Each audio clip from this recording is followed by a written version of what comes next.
So Telangana రాష్ట్ర వ్యాప్తంగా ఎంతో మంది సర్పంచ్ ఎన్నికల్లో పోటీ చేయాలని ఆశావాహంతో అయితే ఉన్నారు. సో చాలామంది ఆశావాహులందరూ కూడా ఈ ఎన్నికలకు సంబంధించిన షెడ్యూల్ ఎప్పుడు వస్తుంది, సో ఎప్పుడు ఎన్నికలు నిర్వహిస్తారని చెప్పేసి అయితే కోటి ఆశలతో అయితే ఎదురు చూస్తున్నారు. అయితే ఇక్కడ ఒక తిరకాసు ఉంది, దానికి సంబంధించి రిజర్వేషన్లో మార్పు ఖచ్చితంగా ఉంటుంది అని చెప్పేసి ప్రభుత్వం తరఫున ఒక సూత్రప్రాయంగా ఒక ప్రకటన అయితే వచ్చేసరికి చాలామంది సర్పంచ్లో పోటీ చేద్దాం అనుకున్న వాళ్ళు అయితే అయోమయంలో ఉన్నారు. లేకపోయి ఉంటే ఖచ్చితంగా అదే రిజర్వేషన్లు కంటిన్యూ అయ్యే అవకాశం ఉంటే కనుక ఖచ్చితంగా ఎప్పటి నుంచో ఇక ఖర్చు పెట్టుడు, మందు దావతులు, పోరాటాల కథా కార్ఖాన వేరే రకంగా ఉంటుండే.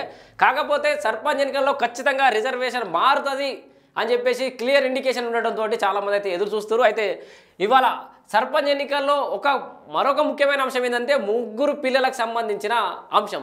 సో ఈ ముగ్గురు పిల్లలకు సంబంధించిన అంశం చాలామందిని కలవరపెట్టింది. ఎందుకంటే కేసీఆర్ హయాంలో ముగ్గురు పిల్లల నిబంధన అనేది ఉండే. సో ముగ్గురు పిల్లలు ఉంటే వాళ్ళు పోటీకి అనర్హులు. సో గతంలో పోటీ అనర్హులు వీళ్ళు. సో కేసీఆర్ టైంలో ముగ్గురు పిల్లలు ఉన్న వాళ్ళు అనర్హులు. అయితే ఈ ముగ్గురు పిల్లల అనర్హుల నిబంధన అనేది ఎత్తేస్తామని చెప్పేసి కాంగ్రెస్ పార్టీ చెప్పిన నేపథ్యంలో చాలామంది అయోమయంలో కూడా గురయ్యారు. లేదు అది నిబంధన అట్లే ఉంచుతారని కొంతమంది, లేదు మారుస్తారని కొంతమంది. సో దానికి సంబంధించిన అప్డేట్ అయితే వచ్చింది. సో ముగ్గురు పిల్లలకు సంబంధించిన అప్డేట్ వచ్చింది. మీకు ఇప్పుడు అదే ఈరోజు ట్రెండింగ్ వార్త అని చెప్పుకోవచ్చు. భూభారతికి governor green signal. So Panchayati Raj, municipal, HYDRAA బిల్లకు సైతం సో అసెంబ్లీ సమావేశాల సమయంలో ఏదైతే కీలకమైన పంచాయతీరాజ్ చట్టంలో మార్పులు తెచ్చారు. సో గతంలో ఉన్న 2014 టైంలో ఉన్నటువంటి ఏదో ఆ 2018 సో ఆ పంచాయతీరాజ్ చట్టాన్ని కంటిన్యూ చేస్తూ దాంట్లో కొన్ని మార్పులు చేర్పులు అయితే చేశారు. సో పంచాయతీరాజ్, మున్సిపల్, హైడ్రా బిల్లులు, హైడ్రాకు సపరేట్ పోలీస్ స్టేషన్ తేవడం, హైడ్రాకు ప్రత్యేకమైన పవర్స్ ఇవ్వడం ఇట్లాంటి అయితే చేశారు. సో 1-2 రోజుల్లో జీవోలు విడుదలైతే దానికి సంబంధించి ఇక మీకు ఆలస్యం చేయకుండా ముగ్గురు పిల్లల నిబంధన ఉందా లేదా చెప్తా.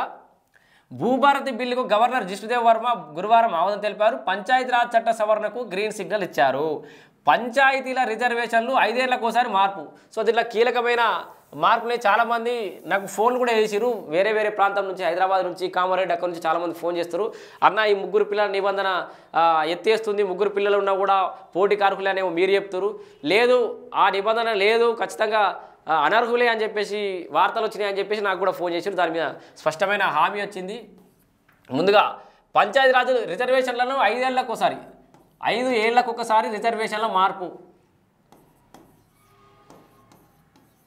రిజర్వేషన్ల మార్పు అనేది ఒక కీలకమైన అంశంగా చెప్పుకోవచ్చు.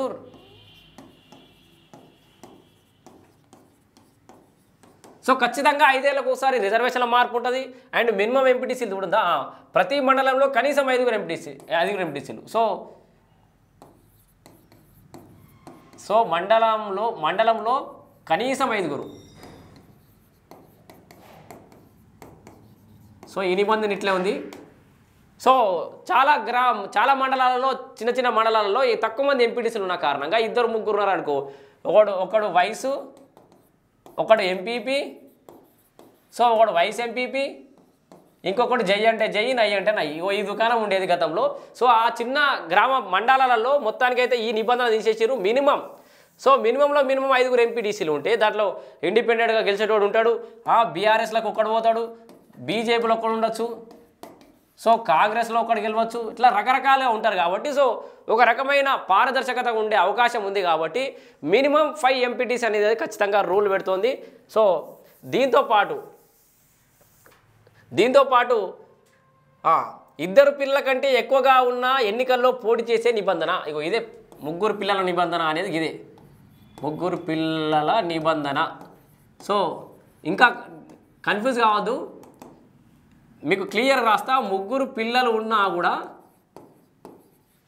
ఉన్నా పోటీ చేయొచ్చు. ఇక క్లియర్గా ఇట్లా రాస్తా, పోటీకి అర్హులే. సో ముగ్గురు పిల్లలు ఉన్నా కూడా పోటీ చేయొచ్చు, ఇక ఫికర్ అవసరం లేదు. సో పోటీ చేసే నిబంధన తదితర వాటికి ఈ బిల్లు ద్వారా ఆమోదం తెలిపినట్లు అయ్యింది. సో ఇట్లాంటి అనేక అంశాలకు ఆమోదం తెలిపినట్టు అయిపోయింది. గవర్నర్ నిన్న సంతకం చేసేసిండు. మరో 2 రోజులలో ఈ జీవో విడుదలవుతుంది, అమల్లోకి వచ్చినట్టే. ఇక చట్టం ఆటోమేటిక్గా అమల్లోకి వచ్చినట్టే. చాలామంది ఎందుకు ఇన్ని రోజులు ఆగినాము, నేను కూడా చాలా స్పష్టమైన సమాచారం ఎందుకు అందించలేకపోయినా అంటే, ఇక్కడ గవర్నరు గ్రీన్ సిగ్నల్ ఇవ్వాల్సిన అవసరం ఉంది. గవర్నర్ సంతకం పెట్టాలి. అసెంబ్లీలో చర్చ జరిగింది, చేంజెస్ చేసారు కానీ పబ్లిక్ డొమైన్లో ఇప్పటిదాకా పెట్టలేదు. సో ఇప్పుడు పబ్లిక్ డొమైన్లోకి వచ్చేసినట్టే ఒక రకంగా 2 రోజులలో అనంతరం చట్టాలుగా మారుతుంది. 2 రోజుల్లో జీవో కూడా విడుదల చేస్తారు. దాంట్లో క్లియర్గా ఏమేమి చేంజెస్ చేసిర్రు, పంచాయతీరాజ్ చట్టంలో ఎలాంటి నిబంధనలు ఉన్నాయి, ఎలాంటి మార్పులు చేసినా ఒక స్పష్టమైన క్లారిటీ అయితే వచ్చే అవకాశం ఉంది. సో మొత్తంగా సర్పంచ్ ఎన్నికలకు సంబంధించి మొత్తం కసరత్తు అంతా పూర్తయిపోయింది. రాష్ట్ర ఇది ప్రభుత్వానికి సంబంధించిన కసరత్తు, ఇది ప్రభుత్వం నిర్ణయాలు ఇవి. సో ఇది ప్రభుత్వం నిర్ణయం అయితే ఎన్నికల సంఘం, రాష్ట్ర ఎన్నికల సంఘం పూర్తిగా తయారుగా ఉంది. సో రాష్ట్ర ఎన్నికల సంఘం అన్నిటికీ తయారై ఉంది.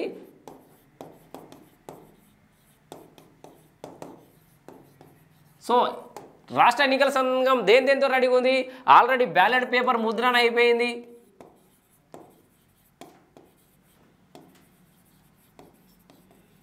ఓటర్ జాబితా రిలీజ్ చేసిర్రు ఆల్రెడీ.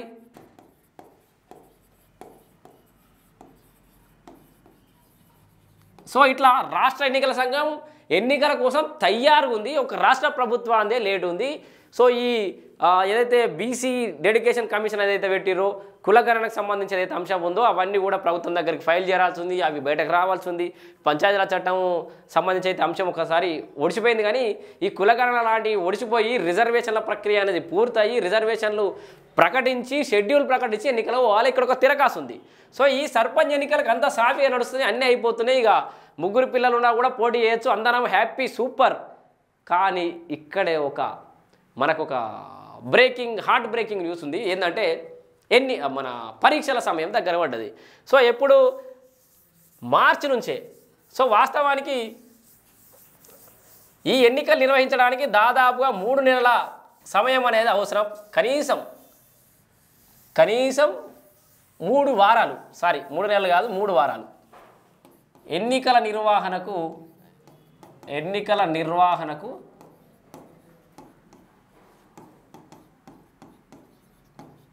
కనీసం 3 వారాలు కావాలి. సో ఇప్పుడు ఏమున్నాం, మనం జనవరిలో ఉన్నాం. ఆల్రెడీ జనవరి ఎండింగ్లో జనవరి 26 తారీఖు జనవరి 26కు అన్ని పథకాలు అమలు చేస్తూ అంటాడు. అన్ని పథకాలు మొదలు కాబోతున్నాయి. ఇందిరమ్మ ఇండ్లు, రేషన్ కార్డులు, రైతు భరోసా, రైతు కూలీలకు పైసలు ఇచ్చుడు, ఇట్లా అనేక కార్యక్రమాలు జనవరి 26 తారీఖు దాకా ఆ దుకాణమే పెట్టుకున్నారు. ఆ కార్యక్రమాలలో ఉంటారు. ఆ తర్వాత ఎప్పుడు రిజర్వేషన్ల ప్రక్రియ ఇది పూర్తయి ఎప్పుడు నోటిఫికేషన్ ఇస్తారు. ఫిబ్రవరిలోనే ఎన్నికలు నిర్వహించాలి. లేకపోతే ఏంటంటే మార్చి 2 తారీఖు నుంచి, సో మార్చి 2 నుండి పరీక్షలు పిల్లలకు.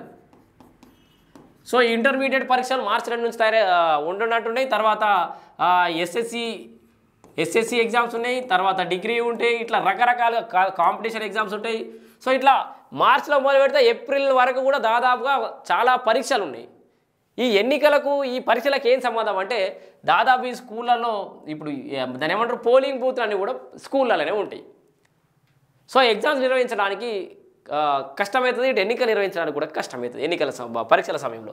సో ఈ పరీక్షల సమయం స్టార్ట్ అయ్యే లోపలనే మార్చి 2 తారీఖు లోపలనే ఎన్నికలు నిర్వహించాలంటే ఇక మనకు మిగిలింది ఒక్క ఫిబ్రవరి మాత్రమే.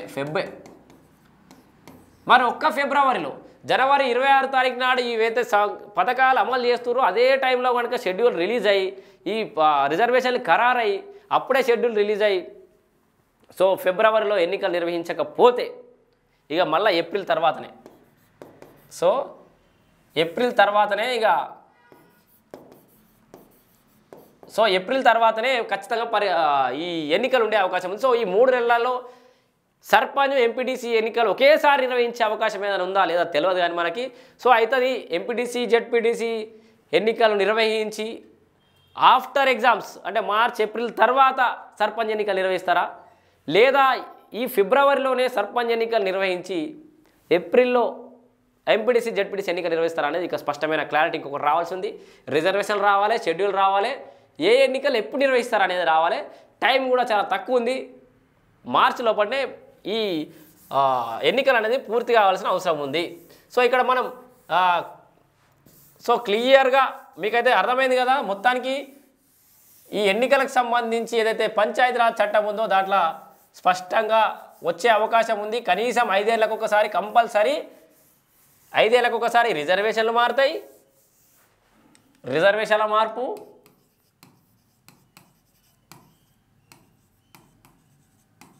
రిజర్వేషన్ మార్పు కంపల్సరీ ఉంటుంది. ముగ్గురు పిల్లల నిబంధన ఎత్తేసిరు. ముగ్గురు పిల్లలు ఉన్నా కూడా అర్హులే. సో మార్చి లోపలనే ఫిబ్రవరిలోనే ఎన్నికలు ఉండాలి ఖచ్చితంగా. సో ఇట్లా అనేక అంశాలు అయితే దీంట్లో ఉన్నాయి. మినిమం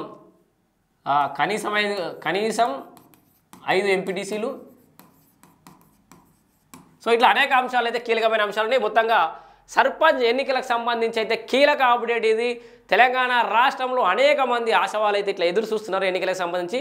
సో జరిగితే ఫిబ్రవరిలోనే సర్పంచ్ ఎన్నికలు జరుగుతాయి, లేకపోతే ఏప్రిల్ దాకా ఆగాలి. ఇక జర మేము అందరు ఖుషి అయ్యే అంశం ఏదైనా ఉందా అంటే ముగ్గురు పిల్లలు ఉన్నా కూడా పోటీకి అర్హులే. Thank you.